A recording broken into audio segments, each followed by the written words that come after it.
Hello dear students, welcome to reflective thinkers. आज हम लोग बात करेंगे सीपीयू शेड्यूलिंग की। यदि आपने इससे प्रीवियस वीडियो जिसमें मैं प्रोसेस स्टेट डायग्राम बताया है, उसमें मैंने प्रोसेस जो होती है एग्जीक्यूशन के टाइम पर means during the execution process किस स्टेट से किस स्टेट पर स्विच करती है, ठीक है, और कैसे फिर से फर्स्ट वाली स्टेज पर आ जाती है, ठीक है, या बैक आ जाती है, ठीक है। मैंने प्रीवियस वीडियो में बहुत अच्छे से एक्सप्लेन किया हुआ है प्रोसेस स्टेट डायग्राम कि प्रोसेस एग्जीक्यूशन के टाइम पर कैसे किस स्टेट से किस स्टेट पर जाती है और कब जाती है, ठीक है। तो ये वीडियो देखने से पहले आप लोग पहले प्रोसेस स्टेट डायग्राम वाला वीडियो देख लेना, ताकि आपको सीपीयू शेड्यूलिंग में जो मैं टर्म्स लिख रही हूँ सारी चीजें बहुत अच्छे से क्लियर हो जाए, ठीक है। अब हम बात करेंगे शेड्यूलिंग एल्गोरिदम की। नाम से क्लियर, शेड्यूलिंग मींस हम क्या करेंगे, प्रोसेस की शेड्यूलिंग करेंगे कि कौन सी प्रोसेस पहले आएंगी, कौन सी बाद में आएगी, किस प्रोसेस को पहले सीपीयू मिलेगा, ठीक है। तो इसके लिए एल्गोरिदम्स बनाई हुई है, ठीक है। अब इसमें टू टाइप्स होते हैं, प्रीएम्प्टिव और नॉन प्रीएम्प्टिव, ठीक है।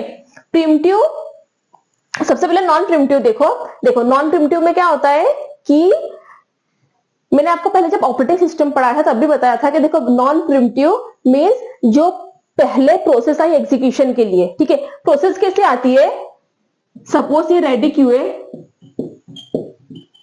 ठीक है, रेडी क्यू ये कहां पर है, रेम सपोज, ठीक है, और होता है रनिंग क्यू,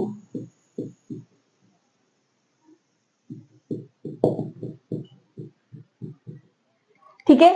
एक होता है रेडी क्यू, मतलब यदि यहाँ पर हमको मल्टी प्रोग्रामिंग अचीव करना है, ठीक है, मतलब एट ए टाइम रेम में हमको नंबर ऑफ प्रोसेस लाना है, ठीक है। तो अब जब रेम में बहुत सारी, सपोज रेम में 10 प्रोसेस है, तो हम 10 की 200 साथ में सीपीयू एग्जीक्यूशन के लिए नहीं लेगा, क्योंकि सीपीयू एट ए टाइम एक ही प्रोसेस एग्जीक्यूट करेगा। तो इन जो प्रोसेस हमारे रेम में है मीन्स रेडी क्यू में है, ठीक है, तो उसको हम कैसे सीपीयू देंगे, कौन सी प्रोसेस पहले आएगी, इसको हम पहले सीपीयू देंगे। तो ये सारी चीजें कौन करता है, शेड्यूलिंग के थ्रू हम करते हैं, ठीक है। तो अभी क्या हुआ, रेडी क्यू में मेरे पास नंबर ऑफ प्रोसेस है रेम में, ठीक है। अब मुझे रनिंग क्यू में कहां पर, सीपीयू में, तो सीपीयू में मैं कौन सी प्रोसेस पहले दूंगी, ठीक है। सपोज कोई P1 प्रोसेस में यहाँ पर दिया सीपीयू के पास, तो कंप्लीट एग्जीक्यूशन होगी और उसका एग्जीक्यूशन पूरा होने के बाद में वो टर्मिनेट हो जाएगी, ठीक है। तो क्या होता है नॉन प्रीएम्प्टिव में, यदि नॉन प्रीएम्प्टिव सीपीयू शेड्यूलिंग के केस में यदि कोई प्रोसेस रेम से, सपोज कोई P1 प्रोसेस है, P1 प्रोसेस यदि जाती है सीपीयू के पास एग्जीक्यूशन के लिए, तो यदि उस प्रोसेस का पूरा कंप्लीट एग्जीक्यूशन टाइम 5 मिलीसेकंड का है, तो सीपीयू के पास जाएंगी, कंप्लीट 5 मिलीसेकंड एग्जीक्यूट होगी और टर्मिनेट हो जाएगी, ठीक है। तो ये होता है नॉन प्रीएम्प्शन के केस में, ठीक है। लेकिन प्रीएम्प्टिव के केस में क्या होता है कि यहाँ पर कॉन्टेक्स्ट स्विचिंग का केस चलता है, ठीक है। याद रखना, प्रीएम्प्टिव मींस कॉन्टेक्स्ट स्विचिंग कैसे होती है कि मतलब हमने क्या किया, सपोज एक टाइम क्वांटम दे दिया सारे प्रोसेस को कि P1 उनका एग्जीक्यूशन टाइम कितना भी रहे, लेकिन वो पहले कितना होगी, P1 प्रोसेस है सपोज वो 5 मिलीसेकंड एग्जीक्यूट हुई, ठीक है।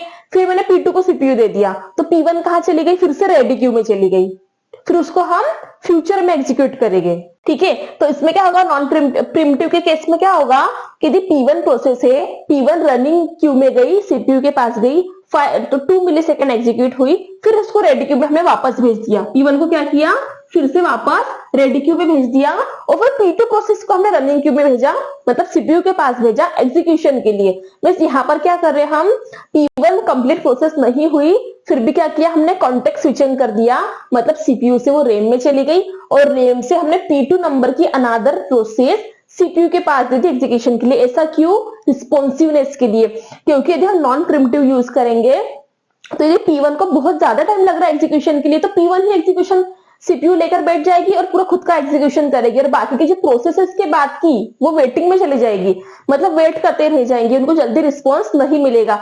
तो और प्रीएम्प्टिव के केस में क्या है कि सबको मतलब सेम क्वांटम दे दिया कि ये P1 पहले 2 मिलीसेकंड एग्जीक्यूट हुई, फिर P2 एग्जीक्यूट हुई, P3 एग्जीक्यूट हुई, ठीक है। इस टाइप से नंबर बाय नंबर सारे प्रोसेस को सीपीयू मिला, तो क्या होगा, जो लास्ट वाले प्रोसेस है उसको भी जल्दी से सीपीयू मिल जाएगा, मतलब फास्ट रिस्पॉन्सिवनेस, ठीक है। मतलब रिस्पॉन्स टाइम बढ़ाने के लिए हमने क्या किया, प्रीएम्प्टिव का यूज किया। लेकिन नॉन प्रीएम्प्टिव में क्या होगा कि यदि कोई प्रोसेस P10 नंबर की है तो उसको बहुत ज्यादा वेट करना पड़ेगा सीपीयू का अपना एग्जीक्यूशन करने के लिए, ठीक है। शेड्यूलिंग के two types, non preemptive, primitive और नॉन प्रिमिटिव। नॉन प्रिमिटिव का फर्स्ट है FCFS। FCFS मतलब first come first serve. Non primitive के केस में क्या होता है, जो प्रोसेस पहले आएगी पूरा कंप्लीट एग्जीक्यूशन होने के बाद ही वो सीपीयू को टर्मिनेट करेगी। ठीक है, तो FCFS मतलब फर्स्ट कम फर्स्ट सर्व, जो प्रोसेस पहले आएगी उसका पहला एग्जीक्यूशन होगा। ठीक है। SJF shortest job first. इसमें शॉर्टेस्ट जॉब फर्स्ट में हम बर्स्ट टाइम देखते हैं। बर्स्ट टाइम मतलब प्रोसेस का एग्जीक्यूशन टाइम। जैसे सपोज मेरे पास 2 प्रोसेस है, एक का प्रोसेसिंग टाइम कितना है 2 मिलीसेकंड, एक का 3 मिलीसेकंड। तो मैं क्या करूंगी, जिसका कम टाइम लग रहा है जिसको एग्जीक्यूशन के लिए, जो जल्दी से एग्जीक्यूट होकर टर्मिनेट हो जाएगी, मैं उसको पहले सीपीयू दूंगी। ठीक है, तो वो होता है SJF। जिसका जो प्रोसेसिंग टाइम कम है उसको पहले सीपीयू दे दो, वो चली जाएंगी, फिर उसके बाद की प्रोसेस एग्जीक्यूट होगी। ठीक है, उसको बोलते हैं SJF।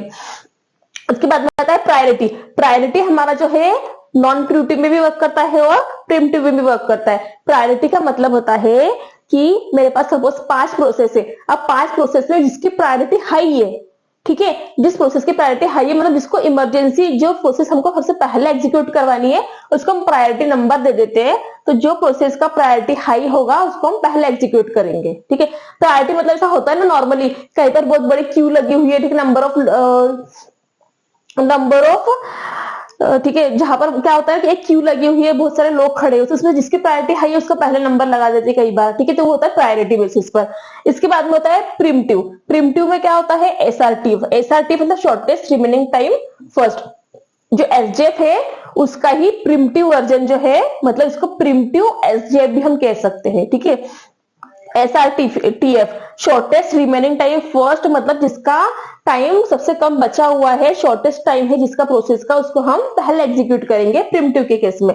अब हो गया राउंड रॉबिन। राउंड रॉबिन बहुत ज्यादा इंपॉर्टेंट है, ठीक है, कॉम्पिटिटिव एग्जाम्स में। और ये जो शेड्यूलिंग एल्गोरिदम्स है इसका न्यूमेरिकल सॉल्व करेंगे, क्योंकि इसमें से हर बार आप कौन सी भी एग्जाम दो, चाहे कॉम्पिटिटिव एग्जाम्स दो, ठीक है, या कॉलेज में या यूनिवर्सिटी में एग्जाम दो, जहां पर भी इसका एक ना क्वेश्चन जरूर आता है। ठीक है, बहुत ज्यादा इंपॉर्टेंट है सीपीयू शेड्यूलिंग एल्गोरिदम्स और उसके न्यूमेरिकल्स। ठीक है, राउंड रॉबिन सबसे ज्यादा इंपॉर्टेंट है।